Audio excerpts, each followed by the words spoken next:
ರಾಜ್ಯದ ಸಾರ್ವಜನಿಕ ಜಾಗಗಳಲ್ಲಿ ಆರ್ಎಸ್ಎಸ್ನ ಕಾರ್ಯಚಟುವಟಿಕೆಗಳಿಗೆ ಬ್ರೇಕ್ ಹಾಕಬೇಕು ಅಂತ ಕಳೆದ ಹಲವು ದಿನಗಳಿಂದ ಕಾಂಗ್ರೆಸ್ ನಾಯಕರು ಪ್ರಯತ್ನ ಮಾಡ್ತಾನೆ ಇದ್ದಾರೆ. ನಿನ್ನೆ ಕ್ಯಾಬಿನೆಟ್ ಅಲ್ಲಿ ಇದಕ್ಕೆ ಸಂಬಂಧಿಸಿದಂತೆ ಒಂದು ನಿರ್ಧಾರವನ್ನು ತೆಗೆದುಕೊಳ್ಳಲಾಗಿದೆ. ಈ ನಿರ್ಧಾರದ ಪ್ರಕಾರ ಆರ್ಎಸ್ಎಸ್ ಸೇರಿ ಬೇರೆ ಬೇರೆ ಸಂಘಟನೆಗಳ ಕಾರ್ಯಚಟುವಟಿಕೆಗಳಿಗೂ ಕೂಡ ಬ್ರೇಕ್ ಹಾಕುವಂತ ಪ್ರಸ್ತಾಪ ಇದೆ. ಆರ್ಎಸ್ಎಸ್ನ ಚಟುವಟಿಕೆಗಳಿಗೆ ಬ್ರೇಕ್ ಹಾಕೋದಕ್ಕೆ ರಾಜ್ಯ ಸರ್ಕಾರ ಮುಂದಾದ ಬಗ್ಗೆ ಅನೇಕ ಚರ್ಚೆಗಳು ನಡೆದಿತ್ತು. ವಾದ ಪ್ರತಿವಾದಗಳು ವ್ಯಕ್ತವಾಗಿತ್ತು.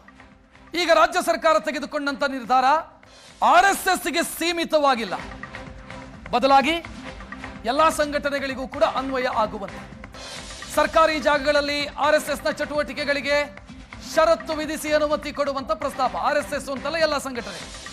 ಸರ್ಕಾರ ಜಾಣ ನಡೆಯನ್ನು ಅನುಸರಿಸಿದೆ.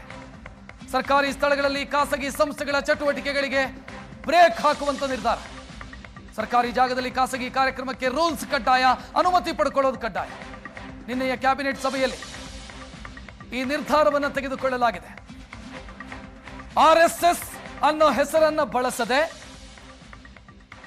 ಎಲ್ಲಾ ಸಂಘಟನೆಗಳಿಗೂ ಕೂಡ ಅನ್ವಯ ಆಗುವಂತೆ ಸಾರ್ವಜನಿಕ ಜಾಗಗಳಲ್ಲಿ ಕಾರ್ಯಕ್ರಮ ಮಾಡಬೇಕು ಅಂತಾದ್ರೆ ಅನುಮತಿ ಪಡ್ಕೊಳ್ಬೇಕು ಅನ್ನುವಂತ ನಿರ್ಧಾರವನ್ನು ತೆಗೆದುಕೊಳ್ಳಲಾಗಿದೆ. ಸಾರ್ವಜನಿಕ ಸ್ಥಳ ಅದು ಯಾವ ಇಲಾಖೆಯ ವ್ಯಾಪ್ತಿಗೆ ಬರುತ್ತೆ, ಸಕ್ಷಮ ಪ್ರಾಧಿಕಾರ ಯಾವುದು, ಅದರಿಂದ ಅನುಮತಿ ಪಡ್ಕೊಳ್ಬೇಕು ಅಂತ ನಿಯಮ ಮಾಡೋದಕ್ಕೆ ರಾಜ್ಯ ಸರ್ಕಾರ ಹೊರಟಿದೆ. ಕಾನೂನು ಸುವ್ಯವಸ್ಥೆ ವಿಚಾರವನ್ನು ಪ್ರಸ್ತಾಪ ಮಾಡಿದ್ದಾರೆ. ಅನುಮತಿ ಪಡೆಯದೆ ಪ್ರವೇಶವನ್ನು ಅಕ್ರಮ ಪ್ರವೇಶ ಅಂತ ಪರಿಗಣಿಸಲಾಗುತ್ತೆ ಅನ್ನುವಂಥ ಪ್ರಸ್ತಾಪ ಇದೆ. ಸಕ್ಷಮ ಪ್ರಾಧಿಕಾರಗಳಿಂದ ಪೂರ್ವಾನುಮತಿ ಪಡೆಯೋದು ಕಡ್ಡಾಯ ಅಂತ ಹೊಸ ನಿಯಮ.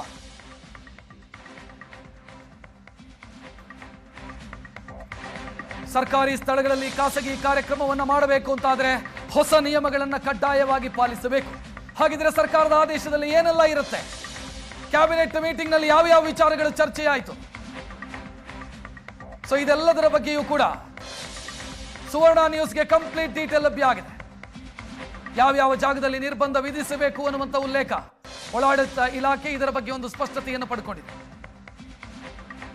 ಸರ್ಕಾರದ ಶಾಲಾ ಕಾಲೇಜುಗಳು, ಅನುದಾನಿತ ಶಾಲೆಗಳು, ಪಾರ್ಕ್ಗಳು, ರಸ್ತೆ, ಸರ್ಕಾರಕ್ಕೆ ಸೇರಿದಂತ ಯಾವುದೇ ಜಾಗದಲ್ಲಾದರೂ ಕಾರ್ಯಕ್ರಮ ಮಾಡಬೇಕು ಅಂತಾದ್ರೆ ಸಕ್ಷಮ ಪ್ರಾಧಿಕಾರದ ಅನುಮತಿಯನ್ನು ಪಡೆಯಬೇಕು. ಇಲ್ಲ ಅಂತಾದ್ರೆ ಅದನ್ನು ಅಕ್ರಮ ಚಟುವಟಿಕೆ ಅಥವಾ ಅತಿಕ್ರಮ ಪ್ರವೇಶ ಅಂತ ಪರಿಗಣಿಸಲಾಗತ್ತೆ ಅಂತ ರಾಜ್ಯ ಸರ್ಕಾರ ನಿರ್ಧಾರವನ್ನು ತೆಗೆದುಕೊಂಡು ನಿಯಮವನ್ನು ರೂಪಿಸೋದಕ್ಕೆ ಹೊರಟಿದೆ. ಹಳೆ ನಿಯಮಗಳಿತ್ತು, ಅದನ್ನು ಪರಿಣಾಮಕಾರಿಯಾಗಿ ಜಾರಿ ಮಾಡೋದಕ್ಕೂ ಕೂಡ ರಾಜ್ಯ ಸರ್ಕಾರ ಮುಂದಾಗ್ತಾ ಇದೆ. ಹೇಳಿದ್ದು ಆರ್ಎಸ್ಎಸ್ ಅಂತ ಪ್ರಿಯಾಂಕ್ ಖರ್ಗೆ, ಆದರೆ ಆರ್ಎಸ್ಎಸ್ಗೆ ಸೀಮಿತವಾಗಿ ನಿಯಮ ಮಾಡೋದಕ್ಕೆ ಸಾಧ್ಯ ಇಲ್ಲ. ಕಾನೂನು ಪ್ರಕಾರ ತಾಂತ್ರಿಕವಾಗಿ ಸಾಧ್ಯ ಇಲ್ಲ. ಒಂದು ಸಂಘಟನೆಯ ಹೆಸರನ್ನು ಬಳಸಿ ಇವರಿಗೆ ಮಾತ್ರ ನಿಷೇಧ ಅಂತ ಹೇಳೋದಕ್ಕೆ ಸಾಧ್ಯ ಇಲ್ಲ. ಆ ಕಾರಣಕ್ಕಾಗಿ ಜನರಲ್ ಮಾಡಿದ್ದಾರೆ.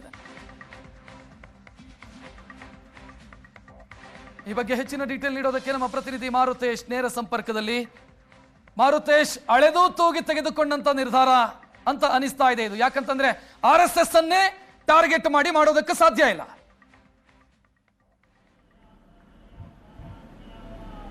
ಖಂಡಿತ ರಕ್ಷತ್, ಯಾಕೆಂದರೆ ಇಡೀ ಸರ್ಕಾರದ ನಿನ್ನೆ ಕ್ಯಾಬಿನೆಟ್ನಲ್ಲಿ ಆದಂತಹ ಪ್ರಸ್ತಾವನೆಯನ್ನು ಗಮನಿಸಿದಾಗ ಎಲ್ಲಿಯೂ ಕೂಡ RSSನ ಹೆಸರು ಉಲ್ಲೇಖ ಆಗಿಲ್ಲ.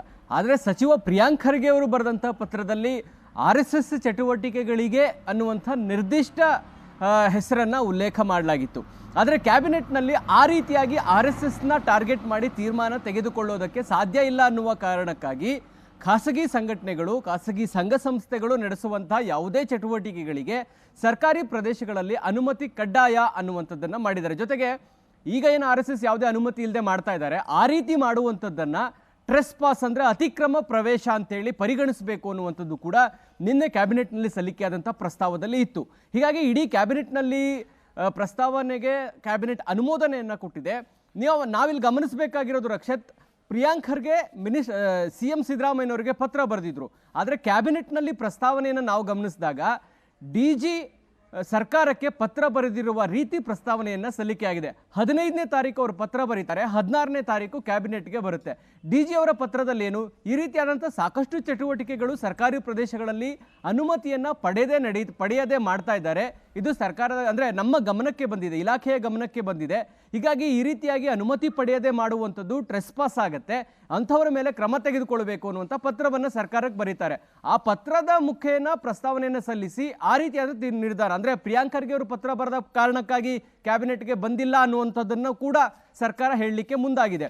ಹೀಗಾಗಿ ಸರ್ಕಾರ ನಿನ್ನೆ ತೆಗೆದುಕೊಂಡಿರುವಂಥ ತೀರ್ಮಾನದಲ್ಲಿ ಮತ್ತು ಪ್ರಸ್ತಾವನೆಯಲ್ಲಿ ಉಲ್ಲೇಖಿಸಿರುವಂತೆ ಯಾವುದೇ ಚಟುವಟಿಕೆ ಮಾಡಬೇಕು ಅಂದರೆ ಕಡ್ಡಾಯವಾಗಿ ಅನುಮತಿ ಬೇಕು ಮತ್ತು ಎಲ್ಲೆಲ್ಲಿ ನಿರ್ಬಂಧ ಹಾಕಿದ್ದಾರೆ ಅನ್ನುವಂಥದ್ದನ್ನು ಕೂಡ ಬಹಳ ಕ್ಲಿಯರ್ ಕಟ್ ಆಗಿ ಆ ಪ್ರಸ್ತಾವನೆಯಲ್ಲೂ ಕೂಡ ಉಲ್ಲೇಖಿಸಲಾಗಿದೆ. ಅಂದರೆ ಸರ್ಕಾರ ಈಗ ಆದೇಶ ಮಾಡುವಾಗ ಎಲ್ಲವನ್ನೂ ಇನ್ಕ್ಲೂಡ್ ಮಾಡುತ್ತೆ. ಉದಾಹರಣೆಗೆ ಬರೀ ಶಿಕ್ಷಣ ಇಲಾಖೆಯ ಆಸ್ತಿಪಾಸ್ತಿಗಳಲ್ಲ, ಮುಜರಾಯಿದು ಇನ್ಕ್ಲೂಡ್ ಆಗುತ್ತೆ, ಗ್ರಾಮೀಣಾಭಿವೃದ್ಧಿ ಪಂಚಾಯತ್ ರಾಜ್ ಇಲಾಖೆ ಅಡಿ ಬರುವಂಥದ್ದು ಕೂಡ ಇನ್ಕ್ಲೂಡ್ ಆಗುತ್ತೆ, DC SP ಅಧೀನದಲ್ಲಿ ಬರ್ತಕ್ಕಂಥ ಆಸ್ತಿಗಳು, ಇತರ ತೆರೆದ ಸ್ಥಳಗಳು ಅನ್ನುವಂಥದ್ದನ್ನು ಕೂಡ ಉಲ್ಲೇಖ ಮಾಡಿದ್ದಾರೆ. ಅಂದರೆ ಎಲ್ಲಿಯೂ ಸಾರ್ವಜನಿಕ ಸ್ಥಳಗಳಿರ್ಬೋದು, ರಸ್ತೆಯನ್ನು ಕೂಡ ಈ ಆದೇಶದಲ್ಲಿ ಸೇರಿಸ್ಕೊಳ್ಳಾಗುತ್ತೆ.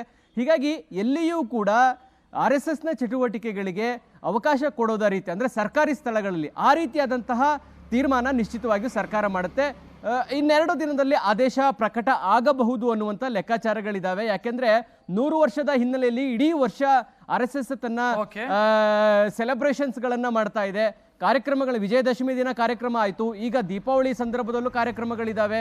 ಅದಾದ ಮೇಲೂ ಕೂಡ ಇಡೀ ವರ್ಷ ಈ ವರ್ಷಾಚರಣೆಯಲ್ಲಿ ಅನೇಕ ಕಾರ್ಯಕ್ರಮಗಳನ್ನು ಹಮ್ಮಿಕೊಳ್ತಾ ಇದ್ದಾರೆ. ಹಾಗಾಗಿ ಅದರ ನಿರ್ಬಂಧವನ್ನು ವಿಧಿಸುವಂಥ ಸಲುವಾಗಿ ಅನುಮತಿಯನ್ನು ಕಡ್ಡಾಯಗೊಳಿಸಿ ಸರ್ಕಾರ ಈ ತೀರ್ಮಾನ ತೆಗೆದುಕೊಂಡಿದೆ. ಹೀಗಾಗಿ ಮುಂದೆ ಈ ಅನುಮತಿಯನ್ನು ಪಡೆಯುವಂಥ ಪ್ರೋಸೆಸ್ಗೆ ಯಾವ ರೀತಿ ಷರತ್ತುಗಳನ್ನು ಹಾಕ್ತಾರೆ ಅನ್ನುವಂಥ ಕುತೂಹಲಗಳು ಕೂಡ ನಮ್ಮ ಮುಂದೆ ಇದ್ದಾವೆ ರಕ್ಷತ್. ಹಾಗಾಗಿ ಸರ್ಕಾರ ಒಂದು ಹಂತದಲ್ಲಿ RSSಗೆ ಕಡಿವಾಣ ಹಾಕುವಂಥ ನಿಟ್ಟಿನಲ್ಲಿ ಒಂದು ಹೆಜ್ಜೆ ಮುಂದೆ ಹೋಗಿರೋದಂತೂ ಬಹಳ ಸ್ಪಷ್ಟವಾಗಿ ಗೊತ್ತಾಗ್ತಾ ಇದೆ ರಕ್ಷತ್. ಥ್ಯಾಂಕ್ ಯು ಮಾರುತೇಶ್ ಮಾಹಿತಿಗೆ.